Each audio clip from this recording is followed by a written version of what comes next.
Mosqueteiros franceses. No século XVII, havia uma corporação militar de elite no exército francês e servia como escolta pessoal do rei. Essa tropa surgiu por volta do ano de 1600, quando o então soberano Henrique IV formou um grupo de guardas cuidadosamente selecionados, que passaram a ser responsáveis por sua segurança. Estes homens eram exímios espadachins, mas a arma que os notabilizou foi o mosquete, que passaram a usar regularmente a partir do ano de 1610, por decreto do então rei Luís XIII. No começo, a tropa tinha 100 homens, que recebiam treinamento de esgrima, tiro ao alvo e táticas de combate. Além disso, eram treinados em aulas de etiqueta refinada da corte francesa. O grupo foi dissolvido em 1815, porém, 3 décadas depois, foi imortalizado no famoso livro do romancista francês Alexandre Dumas, com o título Os Três Mosqueteiros, publicado em 1844. Porthos, Athos, Aramis, somado a D'Artagnan, viraram personagens mundialmente conhecidos.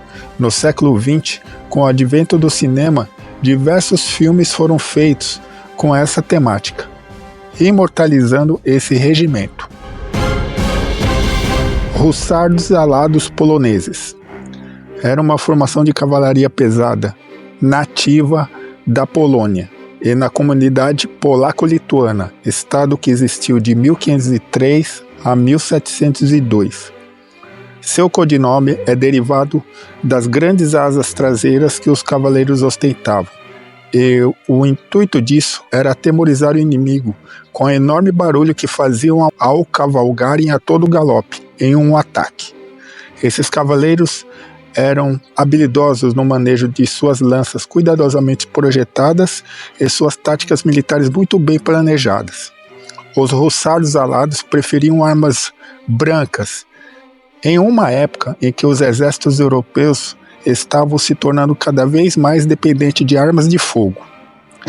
Atacavam os inimigos empalando-os com suas lanças mortais, fazendo fugir unidades inteiras do campo de batalha. Venceram a maioria dos embates que participaram, mesmo em menor número. Essa elite militar está para os poloneses de hoje como as legiões romanas estão para a maioria dos europeus. Tal é seu status nacional de força militar. Os hussardos armavam-se de suas lanças, chamadas cópia, um concerx, que se chamava espada, uma slabla, sabre, e pistolas, e às vezes um bandoré, que se chamava arcabuz. Usavam partes de armadura, e seus cavalos eram criados e treinados para correrem rápido e suportarem andarem por centenas de quilômetros, com o peso de armas e do próprio cavaleiro. Em suas lutas, o grande auge de sua atuação foi a expulsão do exército otomano que cercou Viena, na Áustria, em 1683. Numa das maiores cargas de cavalaria já registrada, destroçaram os otomanos que fugiram desorganizadamente. Em 1702, com a derrota para os suecos na Batalha de Cliswell, sua aura de invencibilidade foi destruída e foram perdendo espaço no âmbito militar. E também, à medida que as armas de fogo e a artilharia se modernizavam, enfim, em 1776 foram abolidos oficialmente em decreto do parlamento polonês.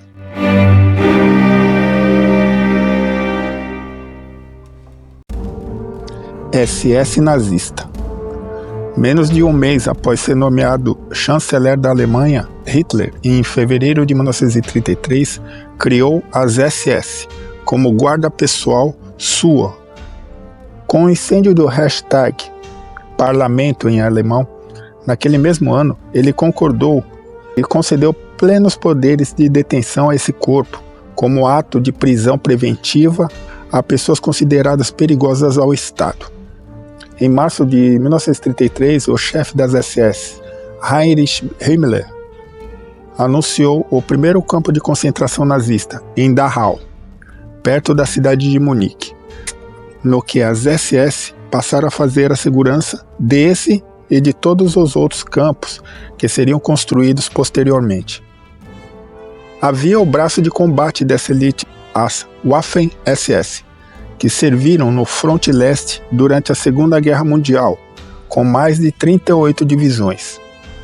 Para ser admitido, precisava-se ser membro do Partido Nazista, ter ao menos 1,75 de altura e comprovar descendência alemã desde o ano de 1800 e ter entre 16 e 20 anos.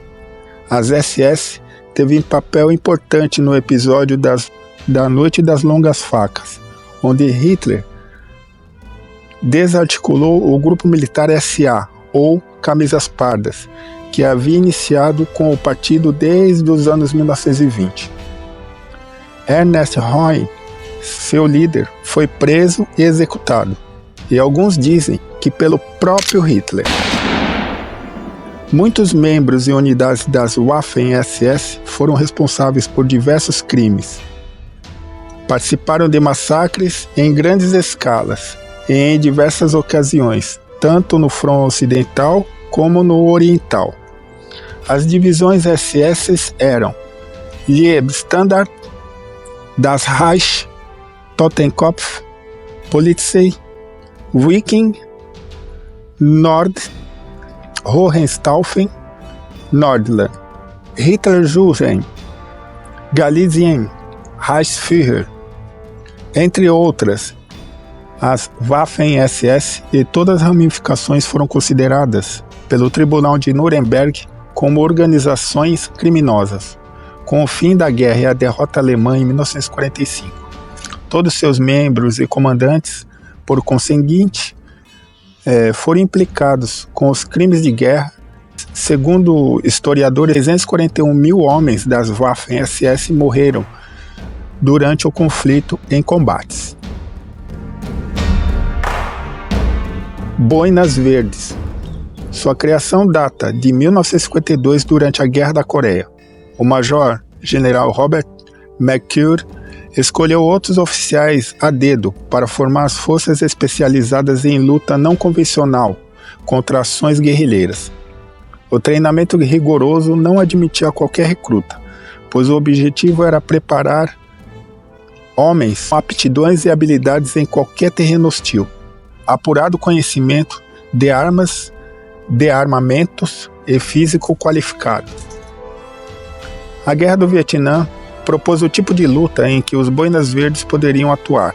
A floresta tropical e seu calor úmido, com o risco de malária, poderia ser um desafio desanimador para soldados comuns, mas não para esses homens que se prepararam para missões arriscadas, específicas contra um inimigo conhecedor de seu terreno nativo, os vietnamitas.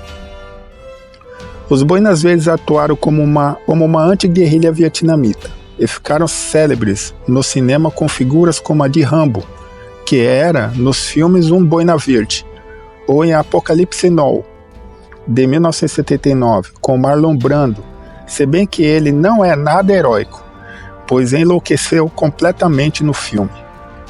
Havia missões secundárias como o salvamento e resgate, policiamento e assistência humanitária, mas no final não se evitou a derrota e posterior retirada americana do Vietnã em 1973, mas a unidade especial continuou atuando, como no Camboja em 1979, Nicarágua e El Salvador em 1982, Bósnia em 1992, Afeganistão em 1995, Iraque, Síria e Iêmen entre 1999 e 2006.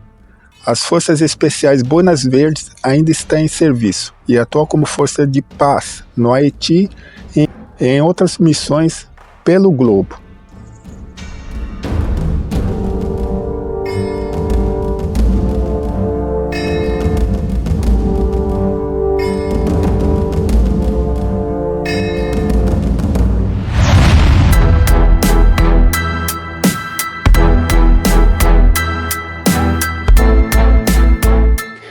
Então, gente, Gostaram do vídeo?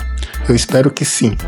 Para quem chegou aqui, eu só esqueci de dar uma pequena informação sobre as Waffen-SS, que eu achei que seria interessante, ou pelo menos falar aqui no final do vídeo.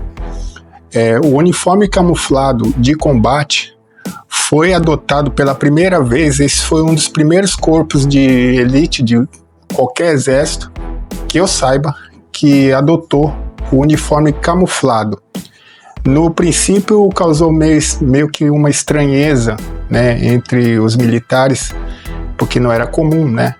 E até virou motivo também de piada de outras unidades do exército, né?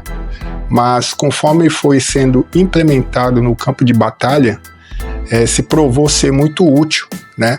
Tanto é que é usado até hoje. E esse foi o segundo episódio.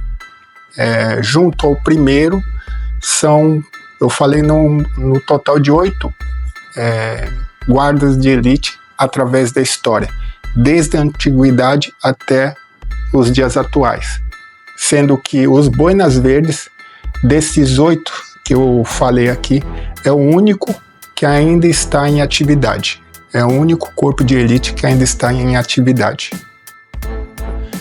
O episódio 1, para quem não viu, estará disponível no último card, card final desse vídeo, e na descrição. Lembrando que a história vive no passado, no presente, moldando o futuro. Valeu!